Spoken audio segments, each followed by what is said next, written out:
এরপরের প্রশ্ন হলো, আমি পশ্চিমবঙ্গের বাসিন্দা। পশ্চিমবঙ্গে রাজ্য সরকারের সাম্প্রতিক আইন অনুযায়ী সনদ ছাড়া পশু জবাই করা যাবে না। সনদ পেতে হলে প্রমাণ করতে হবে পশুর বয়স ১৪ বছরের বেশি এবং তা কাজ বা প্রজনন উপযোগী নয়, অথবা বয়স, আঘাত, বিকলাঙ্গতা বা অনিরাময়যোগ্য রোগে স্থায়ীভাবে অক্ষম। এই সনদ পৌরসভার চেয়ারম্যান, পঞ্চায়েত সভাপতির সঙ্গে সরকারি পশু চিকিৎসক যৌথভাবে দিতে হয়। এত কিছু মেনে কোরবানি করা আসলে সম্ভব নয়। সম্ভব হলেও নানাভাবে হয়রানির শিকার হওয়ার আশঙ্কা আছে। এমতো পরিস্থিতিতে আমাদের কিভাবে কোরবানি করতে পারি আমরা? খুবই দুর্ভাগ্যজনক বাস্তবতা। যদি এমনটি সত্যিই বাস্তবায়ন হয়ে থাকে বা এরকম আইন যদি সেখানে চালু থাকে, তাহলে সেটা আ রীতিমতো মানুষের ধর্মীয় অধিকারের খর্ব করা ছাড়া আর কিছুই নয়। মুসলমানরা তাদের ধর্মীয় দায়িত্ব পালন করতে গিয়ে কোরবানি করবেন, সেখানে এই সমস্ত শর্ত দেওয়া সুস্পষ্টভাবে সেটিকে প্রতিবন্ধকতা সৃষ্টি করা শামিল। আ পৃথিবীতে যে সমস্ত দেশগুলো গোশত রপ্তানিতে শীর্ষে, আমি জানি ভারত সেই দেশগুলোর অন্যতম। তারা গোশত রপ্তানি করার সময় কি বিকলাঙ্গ, অনিরাময়যোগ্য রোগে আ ভুগছে, ১৪ বছরের বেশি বয়স হয়ে গেছে, প্রজনন উপযোগী না, আ এই টাইপের ত্রুটিপূর্ণ পশুই কি তারা রপ্তানি করেন? যদি উত্তর হ্যাঁ হয়, তাহলে সেক্ষেত্রে তাদের সেটা স্পষ্ট করা উচিত। আর না হলে এই কপটতা এবং এই ভণ্ডামি ছাড়া উচিত। আর যদি তারা এমনটি না করে থাকেন, তাহলে সেক্ষেত্রে কোরবানির বেলায় এই আইন করার মানে হলো কোরবানিকে আ বন্ধ করার চেষ্টা করা এবং কোরবানি করার যে আপনার ধর্মীয় অধিকার আছে সাধারণ মানুষের, সেটাকে বন্ধ করার চেষ্টা করা। সন্দেহাতীতভাবে এটি চরম অন্যায় এবং জঘন্য কাজ। এর পাশাপাশি আমরা বলতে চাই যে সরকারি দৃষ্টিকোণ থেকে আপনাদের জন্য যদি এটা আ আপনার জুলুমের শিকার হওয়ার মতো পরিবেশ হয় এবং এত জটিলতা তৈরি করে, এত জটিলতা আপনার অতিক্রম করে কোরবানি করাটা কঠিন হয়, তাহলে সেক্ষেত্রে অন্য কোনো রাজ্যে বা পৃথিবীর অন্য কোনো জায়গায় আপনারা আপনাদের পক্ষ থেকে প্রতিনিধির মাধ্যমে বা টাকা পাঠিয়ে কোরবানি করবার ব্যবস্থা করবেন। ইনশাআল্লাহ তাতে আপনাদের কোরবানি আদায় হয়ে যাবে। আল্লাহ তাআলা আপনাদেরকে জুলুম থেকে উত্তরণের পথ খুঁজে পাওয়ার তৌফিক দান করুন এবং জালিমদেরকে আল্লাহ রাব্বুল আলামিন হয় হেদায়েত দান করুন, না হলে তাদের জুলুমের অবসান করে দিন। এরপরের প্রশ্ন হলো, কোরবানি পশু কেনার ক্ষেত্রে কোন রঙের পশু কিনলে ভালো হবে? রাসূল করিম সাল্লাল্লাহু আলাইহি সাল্লাম বিশেষ কোনো রঙের পশু পছন্দ করতেন কিনা? উত্তর হলো যে, কোরবানি পশু কেনার ক্ষেত্রে বিশেষ কোনো রঙের পশু কোরবানি করা উত্তম এমনটি সাব্যস্ত হয়নি। বরং যে কোনো রঙের পশুই আমরা কোরবানি করতে পারি। সকল রঙের পশুই আল্লাহ রাব্বুল আলামিনের সৃষ্টি এবং সকল রঙই আল্লাহ তাআলার সৃষ্টি। অতএব কোরবানির ক্ষেত্রে পশুর বিশেষ কোনো রং আলাদা করে চয়েস করার মধ্যে বিশেষ কোনো ফজিলত নাই। সন্দেহাতীতভাবে যে পশু দেখতে অনেক বেশি হৃষ্টপুষ্ট, যেটার দাম বেশি, যেটা আপনি আ দেখে পছন্দ করছেন, ভালো লাগছে, আপনি সামর্থ্য অনুযায়ী সেটা আ কোরবানি করার চেষ্টা করবেন। আ রঙের ক্ষেত্রে কোনো প্রকার তারতম্য বা আপনার ভিন্নতার কারণে, শুধু রঙের ক্ষেত্রে ভিন্নতার কারণে সওয়াব বা ফজিলতের মধ্যে ভিন্নতা হবে না। আ এমনি সাধারণ কথা হলো, নবী করিম সাল্লাল্লাহু আলাইহি ওয়াসাল্লাম সাদা রং পছন্দ করতেন। এটা পশুর বেলায় কোনো কথা নয়। জেনারেলি তিনি সাদা রঙের মধ্যে সাদাটা তার পছন্দ ছিল।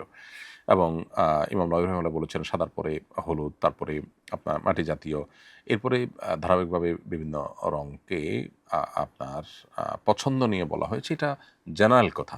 পশু বা অন্য কোনো ক্ষেত্রে এই রঙের ভিত্তিতে সওয়াবের কোনো কমতি বা বেশি হওয়ার কোনো সুযোগ বা কোনো কারণ নেই। কোরবানি পশুর মধ্যে কোন দোষ থাকলে তা কোরবানির জন্য অযোগ্য বলে গণ্য হয়?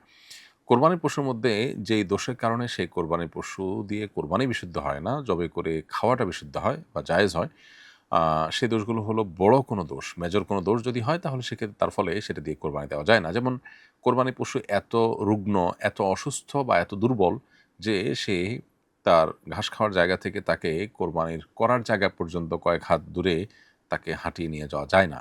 এত অসুস্থ যদি হয়, তাহলে সেটা কোরবানি করার জন্য যথেষ্ট নয়। আ তারপরে পাও, দেখা গেল যে একটা পাওই নাই, একটা কানই নাই, একটা চোখই নাই বা চোখে দেখেই না কোনো কিছু।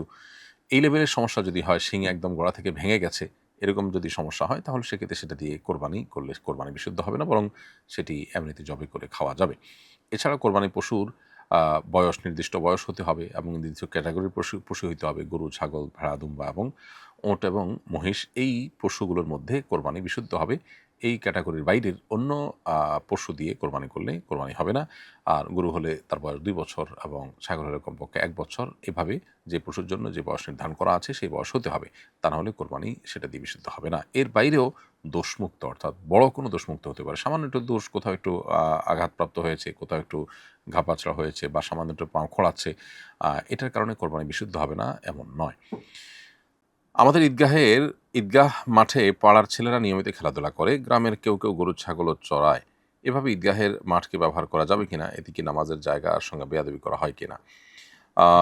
ঈদগাহে বছরে 2টি ঈদের নামাজ ছাড়া অন্য কোনো কাজ যেহেতু হয় না, অতএব এটাকে দিনী কাজে, যেমন এখানে ওয়াজ মাহফিল করা, দিনী আয়োজন করা, এগুলো করা যেতে পারে। আর এই জায়গাটা যদি ওয়াকফ হয়ে থাকে তাহলে সেক্ষেত্রে ওয়াকফের জায়গায় দিনী অন্য যত রকমের আয়োজন আছে সেগুলো করাতে কোনো অসুবিধা নেই। এর বাইরে সেখানে যদি বাচ্চারা খেলাধুলা করে তাহলে সেক্ষেত্রে মৌলিকভাবে সেটা কোনো অসুবিধার বিষয় নয়। নবী করিম সাল্লাল্লাহু আলাইহি ওয়াসাল্লাম মসজিদে নববীর পাশে আঙিনাতে বাইরের খোলা জায়গাতে আপনার ইথিওপিয়ানরা এবং বিভিন্ন সাহাবীরা খেলাধুলা করেছেন মর্মে হাদিসে সাব্যস্ত রয়েছে। আপনার ঈদগাহ মাঠে যদি বাচ্চারা খেলাধুলা করে সেটা মাঠের শানের খেলা বা বেয়াদবি হবে বলে আমরা মনে করি না।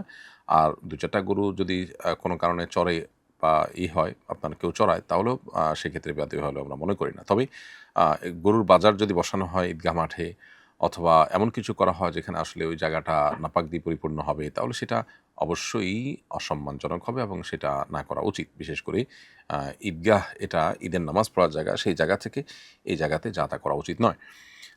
অনেক জায়গায় দেখা যায় ঈদগাহে কনসার্ট বা এই জাতীয় প্রোগ্রামের আয়োজন করা হয় যা শরিয়া অনুমোদন করে না।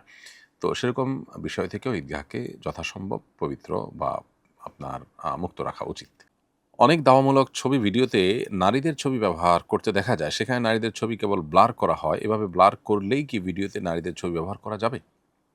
উত্তর হলো যে ব্লার করা ছবি ব্যবহার করা যেতে পারে, কিন্তু আপনার ছবি নিয়ে তারপরে সেটাকে ব্লার করতে গিয়ে যদি নারীর ছবি প্রদর্শন করা বা চোখ দিয়ে দেখা হয়, তাহলে সেক্ষেত্রে চোখের জানাপা গুনাহ হবে অবশ্যই। দাওয়াতি কাজে এই ধরনের ছবিকে ব্লার করতে গিয়ে নারীর ছবি দেখা বা সেটা নিয়ে কাজ করতে গিয়ে নিজের নজরের গুনাহ করা কোনো অবস্থাতে জায়েজ হবে না। এটা দাওয়াতি কাজ করতে গিয়ে নিজে আপনার দ্বীনি কাজের এবং শরীআই আপনার বিধানের খেলাফ কাজ করা শামিল হবে।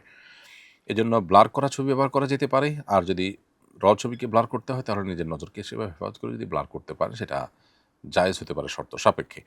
অনেকে নামাজের সালাম ফেরানোর পর মাথায় হাত রেখে কি যেন দোয়া পড়ে থাকেন।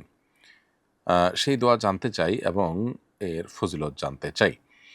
নামাজের সালাম ফেরানোর পর নবী করিম সাল্লাল্লাহু আলাইহি ওয়াসাল্লাম থেকে ৩ বার ইস্তেগফার, আস্তাগফিরুল্লাহ, আস্তাগফিরুল্লাহ, আস্তাগফিরুল্লাহ পড়ার কথা জানা যায়। কোন রিওয়ায়াতে আল্লাহু আকবার একবার ৩ বার ইস্তেগফার পড়ার কথা জানা যায়। আর আল্লাহুম্মা আনতাস সালাম ওয়া মিনকাস সালাম তাবারাকতা ইয়া যাল জালালি ওয়াল ইকরাম, এই দোয়া নবী করিম সাল্লাল্লাহু আলাইহি ওয়াসাল্লাম থেকে সাব্যস্ত হয়েছে নামাজের পর। নামাজের পর মাথায় হাত রেখে বিশেষ কোনো দোয়া পাঠের কথা সুন্নাহ দ্বারা সাব্যস্ত নয় বা এরকম কোনো সুন্নাহ মাসনুন কোনো আমল নেই।